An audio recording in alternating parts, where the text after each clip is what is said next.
Hello, tongue wranglers. Okay, so today we are going to talk about proper resting position. We all have time to rest right now, right? Like lots of time. So this is the proper way to rest when you are not moving your body or your face, okay?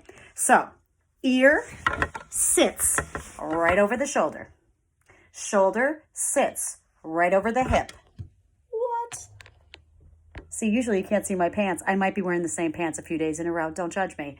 Ear over shoulder, shoulder over hip. Okay? That keeps our head in alignment. The head is part of the spine. Anybody who's taken a yoga class, you know this, right? But what we want to think about is this forward head posture and the effect it has on our ability to breathe. Keeping the head forward, and I should have a ponytail so you can see this. It cuts off the back of the neck at the area of the cervical spine, which reduces the amount of space we have to breathe. If we do this chronically and we go to sleep and our tongue relaxes, we know the story here, right? Now we have less space for our airway, and now we cannot efficiently breathe. And so our brain either goes into apnea, which is a big problem, or wakes us up with all the different, very creative ways the brain has to wake us up. So that is the problem. So upright posture is hugely important. The head is the same weight approximately as a bowling ball. Think of a bowling ball on a broomstick. A bowling ball on a broomstick, straight up, no problem. You start to tilt it forward, we see what happens, okay? So that's for your body. Now for your face, this is correct resting posture.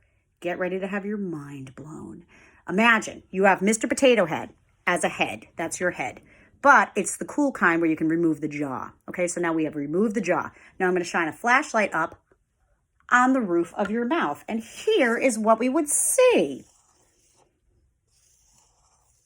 Think of this as like a Picasso, okay? This is supposed to be a abstract representation of the roof of your mouth with the light shining up.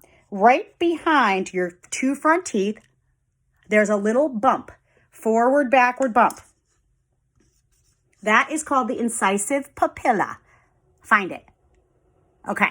That's a little too far forward because if you put your tongue there, you're probably going to press against your teeth, could give some strain onto this muscle back here, and also potentially could move the teeth forward and put your teeth out of alignment. So that's not correct. Now you go back from there, and these little bumps go this way. Road bumps there. And you could feel those with your tongue too. So you kind of tickle them. Okay. Right in the middle of that spot, there's this little smooth place. That's where your tongue's supposed to rest. That's the magic spot. So your tongue goes there. First thing you would do is try to find that. Okay? Our teeth are supposed to have a tiny bit of space between them. It's called freeway space. And the way you find that little bit of space between the back teeth is you bite down all the way, feel your muscles pop out, and then relax just till those muscles pop back in. Put your tongue up on that little space between those bumps. And that's resting posture. That's where your face should sit. Your lips are gently resting together. And that's how you should look at rest. So ear over shoulder over hips, tongue between those bumps on the roof of your mouth, lips closed, a little space between the teeth. That's healthy resting posture.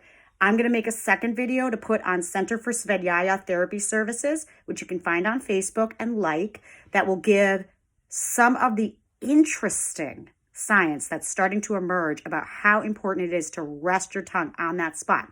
You cannot believe the different parts of the body that seem to need your tongue up there.